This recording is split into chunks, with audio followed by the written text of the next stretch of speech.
Hello বন্ধুরা, সবাই কেমন আছো? আমি অনেক ভালো আছি। সৌমিস কিচেনে সবাইকে অনেক স্বাগত। আজকে আমি আপনাদের সাথে তালের দারুণ একটা রেসিপি শেয়ার করব।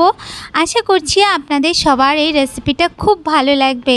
তো আজকে আমার রেসিপি হলো তালের মালপোয়া পিঠে। তো চলুন দেখে নিই এই তালের মালপোয়া পিঠে বানানোর জন্য আমাদের কি লাগছে। তো দেখুন, প্রথমে আমি একটা পাত্রের মধ্যে একটা বাটি মেপে নিয়ে নিচ্ছি 1 বাটি ময়দা। এরপর আমি ওই বাটিটা মেপেই নিয়ে নিচ্ছি হাফ বাটির মতন একটু চালের গুঁড়ো। এরপরে আমি ওর মধ্যে দিয়ে দিচ্ছি সামান্য পরিমাণ লবণ, আর দিয়ে দিচ্ছি আমি হাফ বাটির থেকে একটু কম চিনি। তো আপনারা যেমন মিষ্টি পছন্দ করবেন সেই বুঝে কিন্তু মিষ্টিটা কম বেশি করে দিয়ে দেবেন। এরপর আমি এই শুকনো সব জিনিসগুলোকে একটু ভালো করে মিশিয়ে নেব। আর ভালো করে মেশানো হয়ে গেলে এরপরে আমি ওর মধ্যে দিয়ে দেব দুধ। আর এখানে আমি অল্প অল্প দুধ মিক্স করে সব কিছুকে ভালো করে একটু নাড়িয়ে নেব। আর যতক্ষণ আমি এটা করছি ততক্ষণ আপনারা আমার চ্যানেলে নতুন হয়ে থাকলে তাহলে প্লিজ আমার চ্যানেলকে সাবস্ক্রাইব করে দেবেন। আর আমার রেসিপি আপনাদের ভালো লাগলে অবশ্যই লাইক, কমেন্ট আর শেয়ার করতে ভুলবেন না। তো দেখুন, এখানে আমি ব্যাটারটাকে একটু ঘন করে গুলে নিয়েছি। ব্যাটারটা গোলা হয়ে গেলে এরপরে আমি যেই বাটিটা মেপে আমি সব কিছু করেছি সেই বাটিটার আমি হাফ বাটি এখানে দিয়ে দিচ্ছি তালের পাল্প।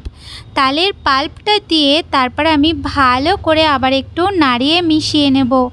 আর এই সময় আপনাদের সাথে একটা কথা বলি, যারা আমার সব সময় পাশে থাকছেন যেসব দিদি ভাইরা, তাদের সবাইকে অনেক অনেক অনেক ভালোবাসা এভাবে আমার সাথে থাকার জন্য। তো দেখুন, আমার এটা গোলানো হয়ে গেছে। এটা একদম পাতলাও হবে না, আবার খুব একটা ঘনও হবে না। এরপর আমি এই দিকে একটা লোহার কড়াইতে তেল গরম বসিয়ে দিয়েছি। আর দেখুন, এইভাবে আমি একটু চেক করে নিচ্ছি যে তেলটা কতটা গরম হয়েছে কি না। তো তেলটা গরম হয়ে গেছে, তেলটা কিন্তু মিডিয়াম গরম করতে হবে। এরপরে আমি যে ব্যাটারটা গুলেছিলাম সেই ব্যাটারটা আমি একটা হাতার সাহায্যে এইভাবে দিয়ে দেব। তারপরে আস্তে আস্তে দেখতে পাবেন যে এটা আস্তে আস্তেই ফুলে উঠেছে। যখন ফুলে উঠবে তখন এইভাবে উল্টে দিয়ে অপর সাইডটাও একটু ভালো করে ভেজে নিতে হবে। ভেজে নিয়ে তারপরে আমি এটাকে তুলে নেব। আর এইভাবে আমি আর যেই সবগুলো আছে সেই সব পিঠেগুলোকে এইভাবে ভালো করে আমি ভেজে নেব আস্তে আস্তে করে। তো এই সময় একটা জিনিস মনে রাখবেন, তেলটা কিন্তু মিডিয়াম গরম অবস্থাতেই এটাকে ভাজতে হবে, খুব গরম তেলে কিন্তু এটা ভাজবেন না। আর প্রথম 2-1টা পিঠে একটু উল্টাপাল্টা হবে, তারপরে একদম ঠিক হয়ে যাবে। তো দেখুন, এই যে আমি পিঠেগুলোকে ভালো করে ভেজে নিচ্ছি। তো দেখুন, আমার সবকটা তালের মালপোয়া পিঠে একদম রেডি। আর দেখুন এগুলো কতটা দেখতে সুন্দর হয়েছে আর কতটা ফুলো ফুলো হয়েছে।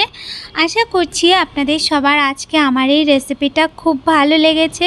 তো দেখুন, আমি এটাকে ভেঙে দেখাচ্ছি যে ভেতরটা কেমন হয়েছে। তো এই যে দেখুন কতটা সুন্দর হয়েছে। তো আশা করছি আজকের রেসিপিটা আপনাদের সবার খুব ভালো লেগেছে। রেসিপিটা যদি ভালো লাগে তাহলে অবশ্যই লাইক, কমেন্ট আর শেয়ার করতে ভুলবেন না। সবাই ভালো থাকবেন, সুস্থ থাকবেন। দেখা হচ্ছে নতুন রেসিপির সাথে। ধন্যবাদ।